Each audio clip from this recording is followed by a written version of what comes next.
નમસ્તે વિદ્યાર્થી મિત્રો, આપણે લાસ્ટ ટાઈમ જીવનની ભૌતિક ગુણવત્તાનો આંક જોયો હતો PQLI, જેના વિશે આપણે લાસ્ટ લેક્ચરમાં માહિતી મેળવેલી હતી. આજે આપણે માનવ વિકાસનો આંક એટલે કે HDI કે જેને આપણે હ્યુમન ડેવલપમેન્ટ ઇન્ડેક્સ તરીકે ઓળખીએ છીએ, જે ખૂબ જ અગત્યનો છે. ચેપ્ટર 2 આપણે ચલાવીએ છીએ, એમાં ખૂબ અગત્યની વસ્તુ છે PQLI અને HDI. તો આ HDI છે એ વિભાગ ડીમાં 3 માર્કમાં પણ પૂછાઈ શકે છે, અને વિભાગ ઈમાં જ્યારે 5 માર્કનો વિસ્તારપૂર્વકનો પ્રશ્ન હોય તો એમાં પણ તમે માનવ વિકાસના આંક વિશે લખી શકો છો. લાસ્ટ ટાઈમ આપણે જે જોયું હતું કે જીવનની ભૌતિક ગુણવત્તાનો આંક છે એમાં 3 વસ્તુ અગત્યની હતી: અપેક્ષિત આયુષ્ય, બાળ મૃત્યુ દર અને શિક્ષણ. આમાં પણ 3 વસ્તુ, 3 બાબત અને 3 ઘટકોનો સમાવેશ થાય છે, પણ આમાં અપેક્ષિત આયુષ્ય, શિક્ષણ અને સારું જીવન ધોરણ, બસ એટલો જ ફેર છે. હવે આ માનવ વિકાસ આંક છે, જેથી કરી અને એમાં માનવને લગતું એટલે કે જીવન ધોરણ કેવું છે એના વિશેની માહિતી આપણે આમાં જોવાની છે. તો માનવ વિકાસનો આંક છે એ 1990માં સંયુક્ત રાષ્ટ્ર વિકાસ કાર્યક્રમ એટલે કે UNDP દ્વારા એનો અહેવાલ છે એ રજૂ કરવામાં આવેલો હતો. જ્યારે વિદ્યાર્થી મિત્રો એવું પૂછાય કે જીવનની ભૌતિક ગુણવત્તાનો આંક છે એ કોણે રજૂ કરેલો છે, ત્યારે તમે મોરિસ ડેવિસ નામનો જે અર્થશાસ્ત્રી છે એમણે એ રજૂઆત કરેલી છે. પણ એવું પૂછાય કે HDI છે એ કોણે રજૂ કરેલું, તો UNDP, એવું 1 માર્કમાં MCQમાં આ પ્રશ્ન પૂછાઈ શકે છે. UNDP એટલે સંયુક્ત રાષ્ટ્ર વિકાસ કાર્યક્રમ. તો આજે આપણે માનવ વિકાસના આંક વિશે જોવાના છીએ. વિકાસનો જ્યારે આંક જોવાનો હોય છે તો એમાં માનવ વિકાસનો આંક છે ખૂબ અગત્યનો છે. 1990માં સંયુક્ત રાષ્ટ્ર વિકાસ કાર્યક્રમમાં આ માનવ વિકાસનો અહેવાલ રજૂ કરવામાં આવ્યો હતો, જેને પહેલાં HDR કહેવામાં આવતું હતું. ત્યાર પછી એમાં ઘણા બધા ફેરફાર કરવામાં આવ્યા, અને HDIમાંથી આપણે એની બિનઆર્થિક જે જરૂરિયાત હતી એના ઉપર ભાર મૂકવામાં આવેલો છે. એટલે કે જીવન કેવું આપણું માણસનું છે એ સારી રીતે આપણે એની મહત્ત્વની ભૂમિકા અર્થશાસ્ત્રમાં શું ફાળો આપે છે એ વસ્તુઓને આપણે મૂલ્યાંકન કરવાનું છે. અને 1990 પછી HDIને જ્યારે વિવિધ ન્યૂનતમ અને મહત્તમ મૂલ્યનો ઉપયોગ થતો હતો, એમાં 2010માં એનો સુધારો કરવામાં આવ્યો. એટલે HDI પહેલાં હતું HDI અને હવે પહેલાં હતું HDR અને હવે છે HDI, એટલે આમાં સુધારો કરવામાં આવેલો છે. હવે એના 3 મુખ્ય ઘટકો છે: અપેક્ષિત આયુષ્ય, જ્ઞાન એટલે કે શિક્ષણ, અને સારું જીવન ધોરણ. તો લાસ્ટ ટાઈમ આપણે અપેક્ષિત આયુષ્ય જોયું છે, શિક્ષણ જોયું છે, પણ આમાં આ જે વસ્તુ છે સારું જીવન ધોરણ, કારણ કે માનવ વિકાસનો આંક છે એટલે જીવન ધોરણ સાથે સાથે જોડાયેલું છે. એટલે આપણે એના 3 મુખ્ય પરિબળો છે, 3 મુખ્ય ઘટકો છે, જે 1 માર્કમાં પણ તમને પૂછી શકાય છે. આ ત્રણેયની વ્યાખ્યા અલગ અલગ રીતે પણ તમે એને કહી શકો છો. અપેક્ષિત આયુષ્ય એટલે શું, શિક્ષણ એટલે શું, સારું જીવન ધોરણ એટલે શું. તો આ ત્રણેય વસ્તુનો આનો જે કોષ્ટક છે એ ખાલી વિભાગ સીમાં 2 માર્કમાં પણ પૂછાય છે. તો વિદ્યાર્થી મિત્રો, ખાસ તમારી પાસે જો ટેક્સ્ટબુક હોય તો આખું કોષ્ટક એમાં આપેલું છે, એના ઉપર તમારે થોડું ધ્યાન આપવું. અપેક્ષિત આયુષ્ય એટલે આપણે લાસ્ટ ટાઈમ જોયું હતું કે જન્મ સમયે વસ્તીનું અપેક્ષિત આયુષ્ય કેટલું છે એના આધારે એ આંક અપાય છે. જો 50થી ઓછું આયુષ્ય હોય તો તંદુરસ્તીથી વંચિત ગણાય છે, એટલે કે ઓછું આયુષ્ય ધરાવે છે તો એની જે આરોગ્ય શક્તિ છે, તંદુરસ્તી છે એ સારી નથી. એટલે આયુષ્યનો આંક ઊંચો હોય તો એ વસ્તુ સારી છે, એટલે કે 80-90 વર્ષ સુધી માણસ જીવે છે તો એનું જે અપેક્ષિત આયુષ્ય છે એ સારી ટકાવારી છે. ત્યાર પછી છે શિક્ષણ. શિક્ષણમાં પણ આપણે જોયું હતું કે જ્ઞાનનું પ્રમાણ જાણવાનું હોય છે, એમાં શિક્ષિતોની ટકાવારી જોવાની હોય છે. 15 વર્ષથી અને એનાથી મોટી ઉંમરની જો વ્યક્તિ છે એને અક્ષર જ્ઞાન આપવામાં આવે તો એ બાબતનો સમાવેશ થાય છે. એટલે એમાં સ્કૂલ લિવિંગની સરેરાશ વર્ષ ગણવામાં આવે છે, અને એ અપેક્ષિત વર્ષોમાં દેશમાં શાળાના જે કક્ષામાં કેટલા વર્ષ અપેક્ષિત છે, એટલે ટૂંકમાં એ બાળક કેટલા વર્ષો સુધી ભણે છે, એ સરેરાશ કેટલા વર્ષે ગાળે છે, એ આંક મેળવવામાં આવે છે, જેને શિક્ષણ તરીકે આપણે ઓળખીએ છીએ.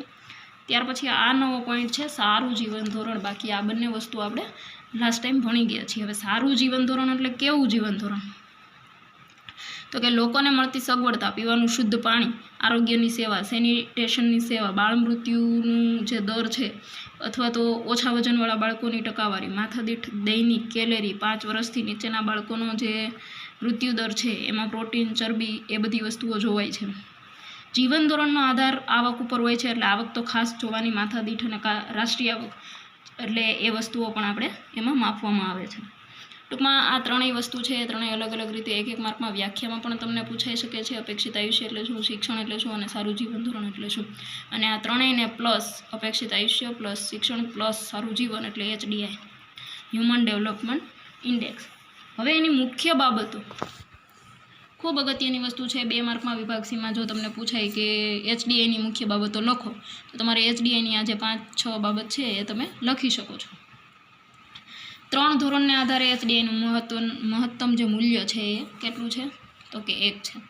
હવે જ્યારે આપણે PQLIમાં જોતા હતા ત્યારે કેટલું હતું, 100 હતું. આમાં 1 છે.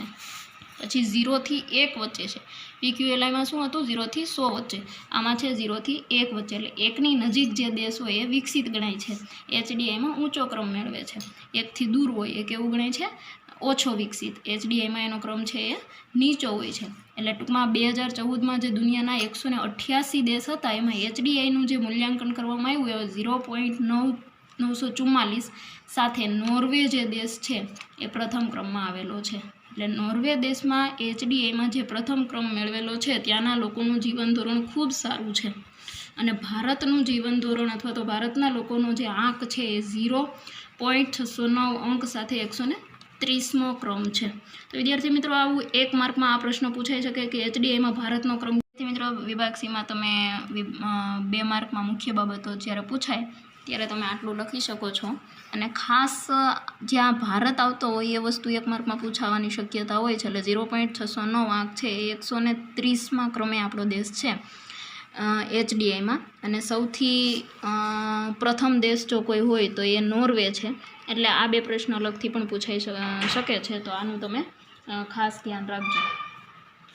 ત્યાર પછી આપણે વિશ્વના દેશોની વાત કરીએ તો વિશ્વના દેશ એટલે કે HDI છે એ ખાલી ભારત પૂરતું જ નહીં પણ વિશ્વના દેશમાં પણ એના ઘણા બધા અહેવાલો તૈયાર કરવામાં આવે છે. અને 2014માં વિશ્વના દેશની માનવ વિકાસ આંકની સ્થિતિ શું હતી એનું પણ એક આખું કોષ્ટક છે. તો આપણે એ પણ જોઈ લઈએ કે સૌથી ઉપરનો દેશ કયો છે, સૌથી સારામાં સારું જીવન ધોરણ કયા દેશનું છે, સૌથી ખરાબ જીવન ધોરણ કયા દેશનું છે.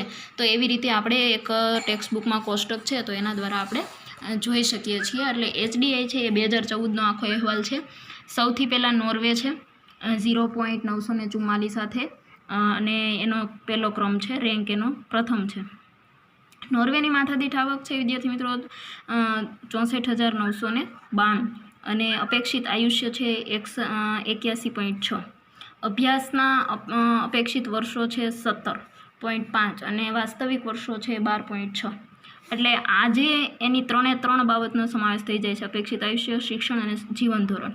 એટલે નોર્વે છે એ બધા કરતાં આગળ છે. પછી એના પછી અમેરિકા છે 915 અને એનો ક્રમ છે 8મો અને 52,947 એની માથાદીઠ આવક છે. 79.1 અપેક્ષિત આયુષ્ય છે, ટૂંકમાં 80 આસપાસ વર્ષ એના છે. અને અપેક્ષિત વર્ષ એનું અભ્યાસનું છે 16.5. ત્યાર પછી એનું વાસ્તવિક વર્ષ છે 12.9. ટૂંકમાં સૌથી પ્રથમ નોર્વે, અમેરિકા, પછી ચીન છે કે જેની માથાદીઠ આવક 12,547 છે અને એનો ક્રમ છે 90. ભારતની જ્યારે વાત કરવામાં આવે છે તો 130 અને 0.609 અને 5,497 આવક છે માથાદીઠ. અને આપણું આયુષ્ય જે છે એ 68.0 છે અને આપણા વર્ષો છે અભ્યાસના છે એ 11.7 છે અને વાસ્તવિક વર્ષ 5.4 એટલે કે 5 વર્ષના થાય ત્યારે આપણે સ્કૂલમાં જઈએ છીએ. એટલે આ બધી વસ્તુ જે છે એમાં તમારે મિત્રો એટલું યાદ રાખવાનું છે, સૌથી પહેલાં નોર્વે, ત્યાર પછી ભારત જો આવતું હોય તો ભારત અને ગુજરાત આવતું હોય તો ગુજરાત. એ અલગથી આ એક આખો પ્રશ્ન તમને પૂછાઈ શકે છે. અને સૌથી નીચે નાઇજર જે છે એ નામનો દેશ છે અને એની ક્રમ છે 188. એટલે ટૂંકમાં 188 દેશમાંથી આપણો ક્રમ છે 130મો અને નોર્વેનો છે સૌથી ઉપર. તો આવી રીતે તમારે આખું કોષ્ટક યાદ રાખવાની જરૂર નથી, પણ કદાચ એક માર્કમાં MCQમાં પણ આવા ક્વેશ્ચન પૂછાય તો તમારે આટલી વસ્તુ યાદ રાખવાની છે. એટલે આ એક વિશ્વના દેશમાં આપણું લેવલ કેટલું છે એની વાત કરવામાં આવેલી છે. ત્યાર પછી આપણે જોઈએ તો સૌથી વધારે જો રાષ્ટ્રો હોય તો એ 1 થી 49 જે રાષ્ટ્ર છે એમાં એનું મૂલ્ય આંકવામાં આવે છે. ત્યાર પછી માનવ વિકાસના જે અહેવાલના તારણ છે, તારણ એટલે આટલી જે વસ્તુ આપણે જોઈ છે એના ઉપરથી આપણે તારણો કાઢીએ છીએ. તો એની જે વસ્તુ છે એમાં 2014નું જ આપણે જોઈએ તો પ્રથમ નોર્વે છે, ત્યાર પછી માનવ વિકાસનો આંક જે છે એ 188 દેશમાંથી 130મું સ્થાન ભારતનું છે એનું તારણ કહી શકાય. ભારતનો HDI જે ક્રમ છે એ ગ્રુપમાં સમાવેશ થાય છે મધ્યમ, એટલે કે આપણે બહુ હાઈફાઈ જીવનશૈલી દરેક માણસની નથી હોતી, એટલે મધ્યમ આપણો વિકાસ છે. 2014માં HDIના છેલ્લા ક્રમે આફ્રિકા ખંડમાં જે આવેલું છે 0.348ના અંક સાથે નાઇજર નામનું સ્થાન. તો એ નાઇજર જે છે એ દેશ છે અને એનું સૌથી છેલ્લું એટલે કે 128મું ક્રમ આપેલું છે.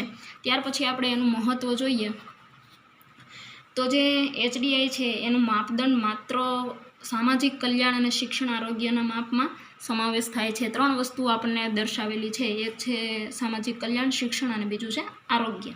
તો આ ત્રણેય વસ્તુઓ જ્યારે પરિપૂર્ણ બને તો દેશનો વિકાસ કેવો છે એ માપી શકાય. બીજી વસ્તુ છે કે એ માનવ વિકાસનું કલ્યાણ જે છે એ અંતિમ ઉદ્દેશ્ય છે. HDI જે ઘડે છે અથવા તો જે બનાવે છે એ એક સાધન છે, પણ આપણે તો અંતિમ ઉદ્દેશ્ય શું છે તો કે માનવ કલ્યાણ. ત્યાર પછી એની સાચી પ્રગતિ થવી જોઈએ, સાચી આર્થિક પ્રગતિ થવી જોઈએ અને સામાજિક પ્રગતિ પણ થવી જોઈએ.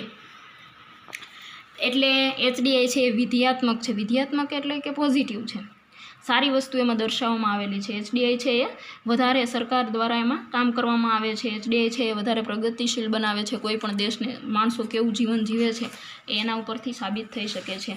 અને હવે એમ છતાં આ બધી વસ્તુ એની પોઝિટિવ છે, એમ છતાં એની ખામી મર્યાદા પણ રહેલી છે. અને આ પાઠનો આપણો છેલ્લો પોઈન્ટ છે મર્યાદા, મીન્સ કે ખામી અથવા તો ગેરલાભ. હવે HDIમાં માત્ર 3 જ બાબતનો સમાવેશ કરવામાં આવે છે. તો કઈ 3 બાબત? તો કે અપેક્ષિત આયુષ્ય, જ્ઞાન અને જીવન ધોરણ સારું. બધી સારી બાબતો હોવા છતાં આપણે એની મર્યાદા પણ જોશું, કારણ કે એ 3 જ બાબતનો સમાવેશ કરે છે HDI, એટલે એની ખામી કહેવાય, એની મર્યાદા કહેવાય, એના ગેરલાભ કહેવાય. તો એના વિશે જ્યારે તમને લખવાનું આવે, દાખલા તરીકે વિભાગ Cમાં 2 માર્કમાં એવું પૂછાય કે HDIની મર્યાદા લખો, તો તમારે 2 થી 3 પોઈન્ટ એના લખવાના હોય છે. એમાં પહેલો પોઈન્ટ તમારે એ રીતે લખી શકો કે એક બીજા દેશમાં ખાલી એનો નિર્દેશ કરવામાં આવે છે, એટલે કે બીજા સામાજિક નિર્દેશકો પણ છે. ખાલી અપેક્ષિત આયુષ્ય, શિક્ષણ અને સારું જીવન ધોરણ સિવાય પણ ઘણી બધી બાબત છે. અને HDIમાં ત્રણેય બાબતની સરખું મહત્ત્વ છે. ખરેખર કોઈ પણ દેશમાં 3 બાબત સરખી હોતી જ નથી. આયુષ્ય ક્યારેક ઓછું હોય છે, શિક્ષણ ક્યારેક ઓછું હોય, જીવન ધોરણ બધાના સારા હોય એવું બને નહીં. એટલે 3 બાબત છે, જુદી જુદી પરિસ્થિતિમાં એનું મહત્ત્વ અલગ અલગ હોય છે. ત્યાર પછી એ નિરપેક્ષ સ્થિતિ દર્શાવતી નથી. સાપેક્ષ એટલે કે સારી બાબત જ દર્શાવે છે. નિરપેક્ષ સ્થિતિ પણ એની દર્શાવવી જોઈએ. અન્ય દેશની તુલનાઓ જ્યારે આપણે કરતા હોય ત્યારે એમાં આપણે સાચું એનું સ્થાન અને સાપેક્ષ પ્રગતિ પણ દર્શાવવી જોઈએ. એટલે આ ઉપરાંત ઘણી બધી વસ્તુઓ જે છે એની ખામી તરીકે પણ આપણે લઈએ છીએ. એટલે વિદ્યાર્થી મિત્રો, આ જે વસ્તુ હતી એમાં આપણો જે માનવ વિકાસનો આંક છે વિભાગ Dમાં પૂછાય 3 માર્કમાં, તો તમારે આખું એના બધા પોઈન્ટ, એના ઘટકો મુખ્ય 3, એની મુખ્ય બાબતો, વિશ્વના દેશમાં એની કેવી પરિસ્થિતિ છે જે આપણે કોષ્ટકમાં જોઈતી એ, અને ત્યાર પછી માનવ વિકાસના અહેવાલનું જે તારણ છે એ, પછી એની મહત્ત્વની બાબતો, શું એનું મહત્ત્વ રહેલું છે એ, ત્યાર પછી એની મર્યાદા એટલે કે એની ખામી. તો વિદ્યાર્થી મિત્રો, ઘણી બધી આપણે આ પાઠની માહિતી મેળવેલી છે. ત્યારે આપણે ચેપ્ટર જે 2 છે આર્થિક વિકાસના નિર્દેશકો અને આર્થિક વૃદ્ધિ, તો એ બંનેમાં તમને કોઈ પણ પ્રકારની ક્વેરી હોય તો તમે આગળના લેક્ચર જોઈ શકો છો. કોઈ પણ પ્રકારનું તમને નથી સમજાતું તો કમેન્ટમાં લખી શકો છો, અથવા તો કોઈ પણ પોઈન્ટ તમને જ્યારે અઘરો પડતો હોય તો તમે એને રીડ પણ કરી શકો છો, અથવા તો તમે એને કમેન્ટ બોક્સમાં લખી પણ શકો છો તમારી ક્વેરી. અને તમે જો ટેક્સ્ટ બુક હોય તો સારી રીતે પહેલાં એક વખત પાઠ તમે વાંચી જજો, અને એમાં વાંચવાથી તમને ખ્યાલ આવશે કે ક્યાં તમને પ્રોબ્લેમ થાય છે. અને એનું સ્વાધ્યાય જે છે એમાં MCQ જે છે એ ખૂબ અગત્યના છે. એટલે MCQ તમે વાંચી લેજો. પછી 1 માર્કના જે પ્રશ્ન છે એવી અત્યારથી જ તમે તૈયારી કરી લેજો. ક્યારે આપણે સ્કૂલ ખુલે અથવા તો ક્યારે આપણે રેગ્યુલર લેક્ચર લઈએ એના કરતાં અત્યારથી આપણી પાસે જો જેટલી માહિતી છે એને આપણે ઘણી બધી રીતે સારો સમય આપણી પાસે છે તો એનો ઉપયોગ કરીએ. એટલે વિદ્યાર્થી મિત્રો, કોઈ પણ વસ્તુ છે અત્યાર સુધીના આપણા 2 પાઠ કમ્પ્લીટ થઈ ગયા છે. બંને પાઠના તમારે MCQ લેવાના છે, MCQ જોવાના છે. આ તમારું હોમવર્ક છે, એનું સ્વાધ્યાય એક વખત જોઈ લેજો. અને બંને પાઠમાંથી MCQ તમારે કડકડાટ વાંચી લેવાના છે. બહુ તો 10 MCQ એક પાઠના હોય તો 2 થઈને 20-25 MCQ આપણે તૈયાર કરી લઈએ.